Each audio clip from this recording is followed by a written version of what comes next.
And those are all true. I was switched at birth. My mom says that I was switched back, but apparently I was switched at birth. I have been struck by lightning, and I have been bitten in the face by a Bengal tiger.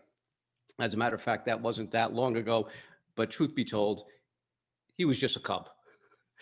He was just a cub. But today, what I'm going to be doing is presenting on time management. That is my topic. And before I do, I just like to take a moment here just to do a screen share. Thank you for that. You know, we're going to talk about our greatest asset, which is time. We're going to talk about how to use our calendar as a vault of protecting that greatest asset. And before we do, I'd like you to think about this topic, not only for yourself, but also your clients. My experience working with business owners is this is kind of the starting point. Most of what we're trying to do with the clients, most of what we're trying to do with our business is not possible until we can master our calendar. Right? An amazing business and a spectacular life is a dream until we control our calendar and then be able to use our time to build that amazing business and a spectacular life. So, you know, I see my calendar right now in the past year as a way of clearing the chaos. I don't know how it's been for you, but I will tell you here in California, there's been disruptions. Now, we've all been disrupted by a pandemic and with pivot. And then we have wildfires, pivot. Then we have smoke so dense it's toxic, pivot. Social injustice, rioting, political violence, all of the things that we've been experiencing here, which are causing pivoting. And I feel like I've pivoted so many times in the past year, sometimes I don't know what direction I'm facing. And that's where my calendar can help me refocus on what I'm doing and what's important. There's a spectrum that we can look at in terms of our calendar. There's mastery on one side and then the victim on the other. Now, a lot of times when I talk about the victim, some people find that very offensive, but it really is the ultimate end of non-control of your calendar is to be the victim. And when I talk about mastering the calendar or the victim syndrome, it is not an either or. You are not showing up as the master or the victim all the time. It is a moving scale. Sometimes I'm more the master. Sometimes I find I'm not so much in control. Sometimes I have things planned and Dawn tells me I have something else to do. Okay, so in mastering the calendar, what we do is want to strive to the mastering, but not really understanding that we're never going to fall 100% into that one area. And here are some of the steps. The first step is to put in the big rocks. Now, this is the interactive part. This is where I want you to think about what is most important in your calendar. You are starting with a blank calendar. This is something Dawn and I used to ritually do in August. And then for some reason last year, the disruptions had us doing it in November. But we taught the blank calendars like, what are we putting in first? And for you, it should be whatever is the most important thing in your life.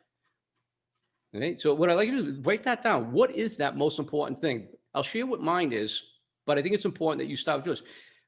Mine is me time. Mine is time with Dawn, vacation, traveling, okay? The things that are important to me. I've got a couple of weddings coming up. Those are the things that are going to go in first. Now, you may be looking and say, you know something, those are important to me, but right now I just need to be focused on my business. That's fine, okay? It's whatever is most important for you first, right? Many times people just let the calendar happen and find out the things that are most important to them aren't even in their calendar. Right? So start with the big rocks first. The next suggestion I have is to set boundaries. Now, you notice I said set boundaries with expectations.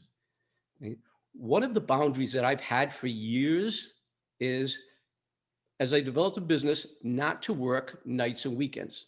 That part of my calendar, first of all, starting with the evenings, is time with my family. That I'm not going to be doing work. That should be time with my family exclusively. The weekend is a combination of mic time and family time. Now, notice it says with exceptions. Like many of you have come out to Santa Rosa to attend conferences and certifications, and you'll notice, like, yeah, Mike, yeah, I saw you working in the evenings. I seen you hosting family dinners. I seen you working on weekends.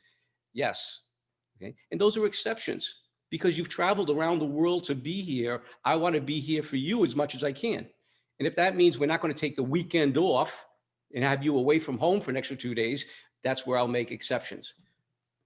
And most of my calendar, most of my life is not going to have me working in those spots. The next suggestion is to calendar the little stuff. Calendar the little stuff. You know, I notice when I look at Dawn's calendar, for example, it will have her doing things, and then it will literally be blocked in there, travel. You know, she worked out, but she needs to block a time to travel home. Okay, a block of time when you're going to eat, a block of time where you're going to do the little things, okay, that can keep you fresh. Sometimes it's just putting little things in there like a break. Okay, I'm going to put a break in here. Okay, I've got this stuff that I want to get done, but this is going to be a little break. And you know what I'm going to do in that break? Anything I want. It could be get up, get something to eat. It could be just chill, but have those little breaks in there. So scheduling the little stuff is important in your calendar. Here's can be a game changer in most people's business. Turn off distractions. Now, I might have my calendar, you might have your calendar all laid out of what you're going to accomplish. But in the course of doing that work, say, for example, it's being in this meeting, okay, or doing some other work or working with a client. If in the course of that meeting, you have distractions going on around you, and I'm talking about distractions like the applications that are open on your computer right now. How many of those are open and sending out notifications? How many times is this sending notifications to you? That's distracting you from doing what you're supposed to be doing, which means you're not honoring your calendar. Yes, I put it in the calendar, but I'm really distracted from it. I'll tell you a true story. I'm working with a client, and she is absolutely as bad as it gets with this. She has distractions going on all the time, and she lets it distract her. Now, she's a CPA. This is kind of important that she can stay focused on her work. But in the meantime, she's a slave to text messages, calls, emails, all of this stuff that's happening. Right? And what I did is I started with little steps. I said, what I need you to do, when we look into this calendar, I said, can we just block 1 hour? I want you to just work for 1 hour and not have any of those devices on, any of those distractions coming on, so that you could just stay focused. And she did it. And we came back the next time and I asked her to reflect. I said, how did it work out for you? She goes, it worked out really well. I said, were you able to do the entire hour? She goes, yeah. And I go, what happened? She goes, I got so much done. I go, really? Okay. And so now what? She goes, actually, I've increased it. I'm now doing 2 hours. The last time I talked to her, she's working up to 6 hours without distraction. She's actually increasing the capacity of her business just because she's not allowing herself to be distracted. My last suggestion on this topic is select a role model. Select somebody that's good at this. Now, I'm going to tell you a little bit about selecting role models. Have you ever heard the expression, if you want to be successful, find somebody else that's successful and do what they did? That's only partially true. All right, that's only partially true. So I'm going to give you some criteria on selecting that role model. First of all, when you select that role model, find out what they did and is it still relevant today? Is it still relevant today? You know, if I wanted to be the president of the United States and Abraham Lincoln was the president of the United States, I'm probably not going to be successful driving around the country in the back of a train to get the presidency. So are what they doing relevant today? The second thing is, are you compatible? Okay? Do you have the same values? If the person that's ultimately successful is very ruthless, for example, and you're not going to be able to duplicate their success. If the person is very successful, but they're transactional and you're relational, okay, that is not going to be a good duplicated success formula. You know, for me, I was privileged to have Ivan Meisner as my mentor. Right? And let me tell you something, it was not passive, the way I studied Ivan. I mean, from the early years, listening to his tapes, literally tapes, and reading his books and listening to his speeches and just trying to learn as much as I can about him. Right? As a matter of fact, as we started to form Referral Institute, I had a strategy to build a business. I want to figure out what Ivan does and what Ivan would do, and I'm going to do it like Ivan would do. I would literally look at problems, I would look at opportunities, and I would say to myself, what would Ivan do? And I'll tell you, I got so good at it that literally I could make his business decisions for him because I knew the way he thought. Now, one of the privileges I also had is uh, we have similar values. Matter of fact, we have similar emotionally charged connections. If you don't know this, Ivan's all about the underdog. You don't see him going after big corporations. And so modeling him, okay, was very natural, okay, and really served me in a lot of ways. In terms of the calendar, we would meet with him twice a year, and we would meet with him at his home, and we would be there for 2, 3 days at a time. And when he was in Southern California, we used to meet in the conference room at the BNI headquarters. At the end of the day, it'd be like, should we go out for dinner? Should we go get a drink? No, we're going home to have dinner with my family. Okay, that's his master in the calendar. Okay, he was not going. That was his boundary. That's how we mastered the calendar. He was going to be home with his family every night that he was in town to have dinner. So I mentioned, if you're not doing this, your clients aren't doing this to master the calendar, what I have to say next won't matter, because you're not going to be able to afford the time and the resources to build that amazing business and a spectacular life. So how do we get that ideal client? The target market that Dan was talking about, the people that are connected to you through that emotional charge connection. You love working for them and they love working for you. I'll tell you, just like we teach, you have to identify and define what that means. What do they look like? How do they act? What are their values? Many of us create our ideal client profile by working with things that we don't want. And sometimes that could be a hard lesson, but you could truly sit down and start identifying it. I'll tell you one of the things that I've learned over the years. I can't work with people that want to discount my service. Okay, I can't and won't work with people that want to discount my service. Okay, so now up front, if there's a proposal that someone says, can you do better? Can you do a better price? Okay, the conversation sounds just like this. I'm sorry you feel that way. My experience has shown me that when people want to compromise my fees and discount it, it doesn't work out. Because you don't see the value, you're not going to get the value, and it doesn't work out to be a great client for me. So I'm going to have to ask you to find somebody else to help you. Literally telling the client no, simply because they want to get a better deal. But that's my experience. Okay, I know those people don't work out. Because the ideal client also can be compared to your PETA clients. Now, you can raise your hand if you know what a PETA is. And if you don't know what a PETA is, let me explain what a PETA is. A PETA is a pain in the client. They're the ones that suck the life out of you. They are the ones that just drain you. They are constantly coming after you for every little thing, and they're never satisfied. Okay, the PETA clients, we do not want to have PETA clients in our room. Okay, we want to work with those people that enjoy us, that appreciate us, that pay for expert help. Okay, not only with you, but with everyone else that they do business with. So how do we do that? You got to market relentlessly. That's the whole formula. You got to market relentlessly. Okay? Because if you're not marketing relentlessly, you're going to have an emaciated pipeline, which has you saying yes to everyone. That's when you find yourself at fault of taking in that PETA just because it's the only thing out there. Now, I'm not sharing this as just my experience and my opinion.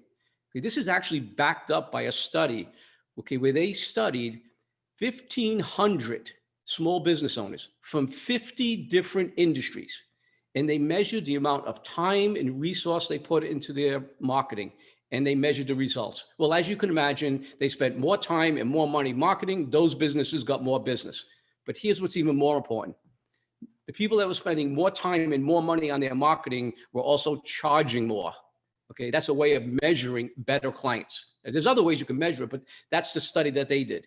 Right? So marketing relentlessly. You cannot market relentlessly if you didn't do what I said before in managing that calendar. Managing the calendar affords us the time and the resources we need. Along with the marketing, okay, you want to set up your marketing and sales process to screen for the goals. There's going to be a lot of other stuff in that pan that's not gold. right? But if you're marketing relentlessly and you're filling that pan all the time, you can take out the gold and throw away the sand. So what could that look like? I was explaining this in a breakout room that the sales process of getting involved in Asentiv was you came to California, you had an experience, you came home for a family dinner. Okay, that whole time we're building a relationship, but it's also allowing me the opportunity to say, like, how serious are they? If they won't get on a plane like Dan did and make this trip, how committed they are to this type of business? If they're not willing to get to know me and my partners, my wife, how committed are they to the business? Okay? And then I could interview them during a certification. And when I say I'm interviewing them, I'm just observing. I'm watching how they interact with other people. I'm watching how they interact with the material. Are they a lifelong learner, keen to learn as much as they can? Okay, or are they a know-it-all? Okay. All of these things allowed me to know who I was going to create an offer to and those that I would not. And there were people that I would not. They would not be a good fit. And long-term, neither one of us would have been successful. So screening for the gold. So obviously we do a lot around referrals. And I'd like you to consider in your marketing or working with your clients that referrals is a tool. Okay, but the key is to have more than one tools, more than one marketing lane, okay, in your toolbox, and also know how to use them. Right? So I'm going to use this analogy of a toolbox and show you, this is one of my favorite tools. My cordless drill screwdriver gets used a lot. Okay, I love this tool, but here's the thing, like a good referral source, for example, it also has to be cared for. If I neglect that tool, okay, and just take it out when I want to use it, for example, the battery's going to go dead. Okay, so I have to maintain it. I have to nurture the tool. And I also have to do things like replacing the bits when they start to get worn out. That way I could utilize that tool and have it functioning the way it's supposed to. So here's an example of where I use the tool. This is a recent project in our front yard. Built a gazebo, and let me tell you, that came with approximately a lot of screws and bolts that I was able to use my favorite tool with. But here's the thing, just like building an amazing business and a spectacular life, I couldn't have done it with just one tool. Okay? I needed to have other tools in my toolbox, in my marketing toolbox, just as I would inside my construction toolbox. Can you imagine what that thing would have looked like if I didn't have a level? Could you imagine what it would have looked like if I didn't have help? Okay, I had people helping me along the ways to take a putting green and turning it into a gazebo outdoor living space within a few days. Right? Okay, your marketing plan should also include others and help. So this is not part of the presentation. I just decided I want to throw in a bonus. Okay? This is called Marketing According to Mike. Right? And I'm going to also tell you that this is also something I have not shared with many people. Marketing according to Mike. You may want to get a pencil out right now, get a pen out and take some notes on this, because marketing according to Mike, it really has got 3 steps. It's really as simple as that. It's got 3 steps. And this is a process that I use when working with clients. Many times when the clients come to me, they're asking for a better business. They're asking for more business. There's things they want to accomplish in their life that involves improving their business. Right? And many times the obstacle is the calendar. But here's the important thing that we need to figure out first. I want to market my business. Great. Let's look at what's working. Write that down. What's working? Where is your business coming from? Now, I will tell you, most people that I talk to and ask about where their business comes from don't know. And the ones that think they know don't know. Okay, they'll use general terms like networking. I do business by referral. My personal contacts. So they'll say things like that. Okay, but do they really know? Okay, and every once in a while. Okay, and this happened to me last year. I was working with a digital marketing company, and I said, okay, so we're going to build your business. Let's see where the business is coming from. And he handed me a spreadsheet. And that spreadsheet showed me every lane, this online marketing system, this network, this person, this strategic alliance. And he documented the amount of leads or contacts, he marketed it to conversions. Guess what?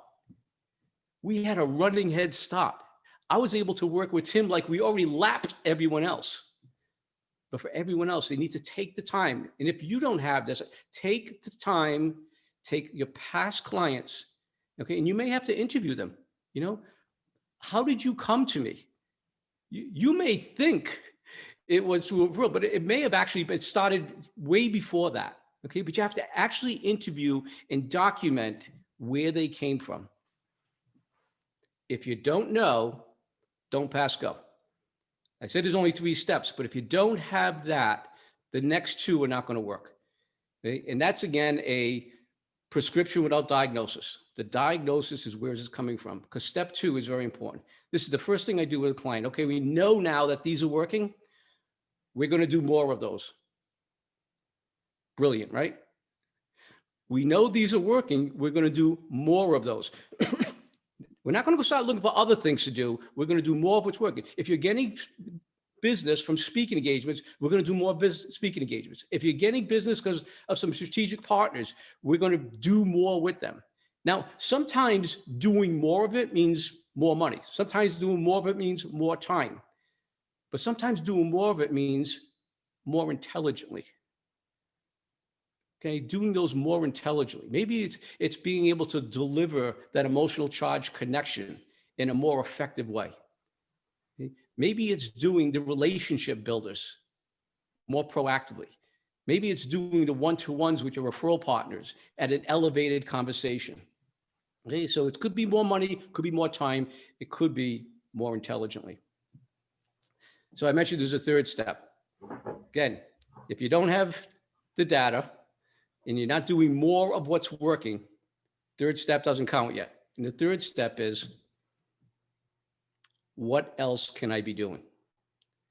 There are many forms of marketing. There are many lanes that you can market, many ways you can market, okay? But what else can you be doing that you're not doing that you feel would bring you success?